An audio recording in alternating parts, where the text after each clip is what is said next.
In the mid-19th century, when British General Harry Tytler seized the Koh-i-Noor crown from the Maharaja of Sikkim, he had no idea that his life was about to change forever.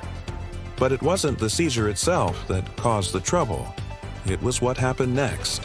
Something strange, terrifying, and completely unexpected occurred. And the truth is even more shocking. What if we told you that there's a curse on the Koh-i-Noor diamond and it comes with a very heavy price tag? Buckle up for this wild ride through history and find out the real story behind the Koh-i-Noor. Our story begins not with the British, but with ancient India, a land of rich traditions, diverse cultures, and untold stories. Here in this cradle of human civilization, the Koh-i-Noor wasn't just a diamond. It was a symbol of power, wealth, and divine favor. For centuries, it changed hands from one sultan to another, from one tribe to another, each believing they were its rightful owner. But in 1849, the game changed forever. The British East India Company, driven by insatiable greed, invaded and plundered India.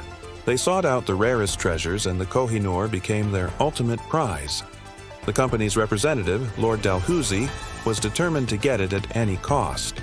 He offered the Maharaja of Sikkim a deal he couldn't refuse, and the Koh-i-Noor was handed over. The British were ecstatic. They saw the Koh-i-Noor as the ultimate trophy, a symbol of their victory and dominance over India. Soon, the diamond was making the rounds of high society, dazzling onlookers with its unparalleled beauty. But little did they know that this beauty came with a dark secret. Imagine the scene. London, 1850. Queen Victoria is having her portrait painted with the Koh-i-Noor adorning her crown. The artist, Sir Edwin Landseer, captures every detail, every facet of the diamond. He has no idea that he's also capturing a curse. As the painting progresses, a strange atmosphere fills the room. The air grows thick, the shadows deepen, and a sense of dread settles over everyone. Suddenly, the Queen stops. Her eyes fixed on the portrait, she sees something terrifying staring back at her, an omen of what's to come. This moment is immortalized in the painting, Queen Victoria's horrified expression forever etched onto the canvas. But the story doesn't end there. The curse, once unleashed, doesn't discriminate. It affects all who dare to wear the Koh-i-Noor. Queen Alexandra, Queen Mary, and ultimately Elizabeth, the Queen Mother, all fall victim to its wrath. Each experiences tragedy, misfortune, and heartache, reinforcing the belief that the Koh-i-Noor brings nothing but misery. Now, let's unravel the truth behind the curse. Did the ancient priests of India really place a curse on the Koh-i-Noor? Or was it a clever ploy by the British to justify their actions? For our first theory, let's delve into the world of ancient Hindu rites. According to these sacred rituals, every precious gem is believed to possess a soul or spirit known as a jiva. When a diamond is extracted from the earth, its jiva is disturbed and can become trapped within the stone. If the gem is treated with disrespect, the jiva becomes restless and seeks revenge on its owner. This revenge can manifest in various forms, from bad luck to serious illness and even death. But why would the ancient Indians perform such a dangerous ritual? According to legend, the Koh-i-Noor was cursed because the Indian rulers exploited their people, causing widespread suffering and misery. The Koh-i-Noor, being a symbol of their power, also bore the brunt of this resentment. So when the British came along, the curse remained, waiting to strike those who dared to wear it. But what does the science say? Could there be some truth to this age-old curse? Well, diamonds are known to have internal flaws, inclusions, which are tiny imperfections trapped inside the stone during its formation. These inclusions can sometimes cause the diamond to appear cloudy or hazy, which could have been perceived as a curse in ancient times. Additionally, diamonds are notoriously durable and can only be cut and polished using specialized equipment.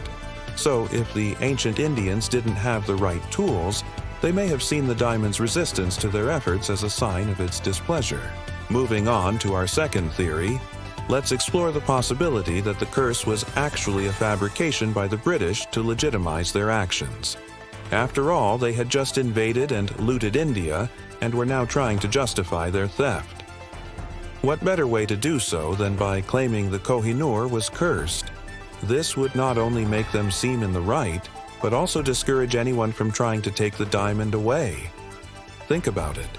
If the Koh-i-Noor brought nothing but misery and death, why would anyone want it?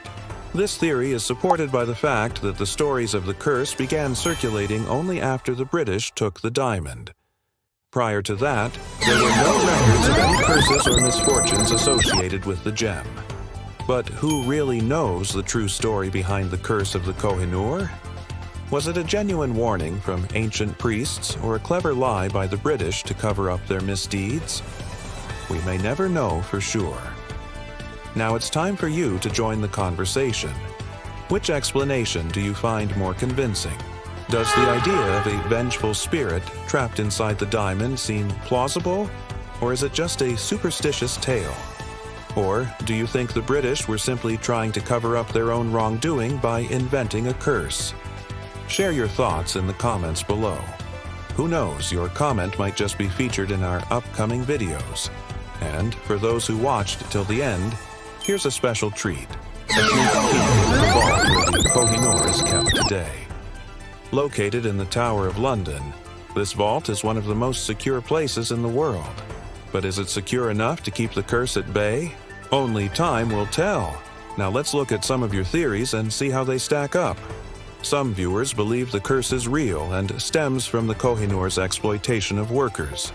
It's argued that the suffering endured by miners and cutters seeking to perfect the diamond resulted in a curse that now affects those who wear it. While this theory acknowledges the harsh realities of the diamond industry, it doesn't offer a clear explanation for how the curse manifests or why it specifically targets the wearer.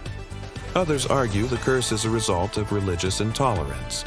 The Koh-i-Noor's journey through various cultures and religions has undoubtedly exposed it to a multitude of beliefs and practices. It's possible that the gem's association with different deities and the occasional clash between religious groups could have contributed to a curse born out of intolerance and conflict. However, like the previous theory, this one also falls short of providing a concrete explanation for the curse's existence. There's also the theory that the curse is a mere myth created by the British to justify their conquest of India. This perspective argues that the notion of a cursed diamond served as a convenient way for the British to distance themselves from the negative consequences of their actions while reinforcing their narrative of cultural superiority. Indeed, the timing of the curse's emergence shortly after the British seized the diamond supports this theory. However, it doesn't address the possibility that some misfortunes experienced by the diamond's wearers could be attributed to mere coincidence or the complexities of living in the royal spotlight.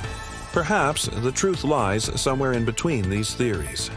Maybe there is some truth to the idea that the Koh-i-Noor holds on to the pain and suffering of those who toiled over it, as well as the anger and resentment of those who lost it. After all, every great treasure has a story, and the Koh-i-Noor is no exception. Its journey through time reflects not only the evolution of human greed and ambition, but also the resilience of the human spirit in the face of adversity. From its ancient origins to its modern-day allure, the Koh-i-Noor continues to captivate us with its beauty and mystery. Whether we choose to believe in its curse or not, one thing is certain: the Koh-i-Noor is more than just a diamond. It's a symbol of our deepest desires, fears, and dreams. Now, it's time to hear your final thoughts. Do you think the Koh-i-Noor is truly cursed, or are these stories nothing but myths? Why do you think the curse seems to target the British and their descendants? Feel free to share any additional theories or insights you have. Remember, your voice matters, and your perspective could help unravel this enduring mystery. Thanks for watching. Don't forget to stay tuned for more captivating historical tales. And until next time, keep exploring, keep questioning, and keep seeking the truth behind history's hidden gems.